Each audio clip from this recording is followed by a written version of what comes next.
বাচ্চাদের দেখা যাচ্ছে যে নিউমোনিয়াটা বয়স্কদের বেশি হয় এবং নিউমোনিয়া হলে তো লাংসে ইনফেকশন হয়ে যায়, পানি জমে, অনেক কিন্তু সমস্যা দেখা দেয়। সেক্ষেত্রে কিন্তু বাচ্চাদের ঠান্ডাটা না লাগানোর জন্য গরম কাপড় পরানো একদমই দরকার। অভিভাবক যারা আছেন, কারণ বাচ্চাদেরকে একটু গরম জামা কাপড় পরানো, তাদেরকে একটু পুষ্টিকর খাবার খেতে দেওয়া, হালকা একটু গরম পানি খাওয়াটা, এটাকে একটু খেয়াল রাখা উচিত। প্রতি বছরই দেখা যাচ্ছে ঠান্ডার সময় রোগীটা একটু বাড়ে, আর এবার একটু শীতটা কিন্তু বেশি পড়েছে।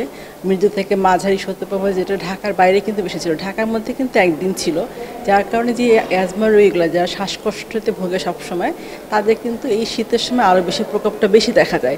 এমনি রোগীগুলো তো শীতের সময় তো আসেই, ঠান্ডা কাশি জ্বর নিয়ে এবং নিউমোনিয়া নিয়ে পেশেন্টগুলো কিন্তু বেশি আসে, সাথে বাচ্চারা বয়োবৃদ্ধরা বেশি ভোগে এবং যাদের আগে থেকে সিওপিডি থাকে অথবা কোনো ধরনের ইনফেকশন থাকে, তাদের এই শীতের সময় কিন্তু লাংসটা আরও বেশি দুর্বল থাকে এবং যারা কোভিডে আক্রান্ত হচ্ছে তাদের ক্ষেত্রে কিন্তু জানেন যে লাংসটা আরও বেশি দুর্বল হয়ে যায়। সেই সব ক্ষেত্রে কিন্তু এই সময়টা দেখা যাচ্ছে, শীতের এই সময়টা আউটডোর রোগীর সংখ্যা দ্বিগুণ বৃদ্ধি পেয়েছে এবং ভর্তি রোগীর সংখ্যা বাড়ছে।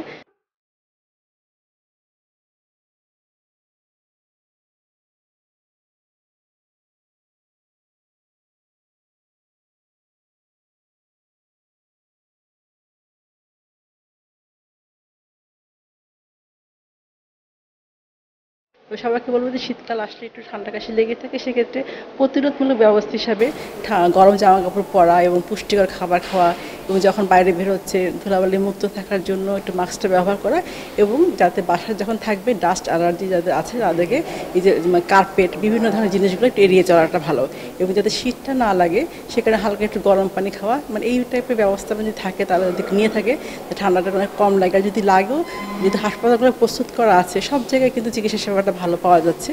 যখন তাদের মনে হবে যে ঠান্ডা হচ্ছে, জ্বর হচ্ছে, ভালো হচ্ছে না, অবশ্যই ডাক্তারের পরামর্শ নিয়ে ভর্তি হবে অথবা চিকিৎসা নেবে। বাচ্চাদের দেখা যাচ্ছে যে নিউমোনিয়াটা বয়স্কদের বেশি হয় এবং নিউমোনিয়া হলে তো লাংসে ইনফেকশন হয়ে যায়, পানি জমে, অনেক কিন্তু সমস্যা দেখা দেয়।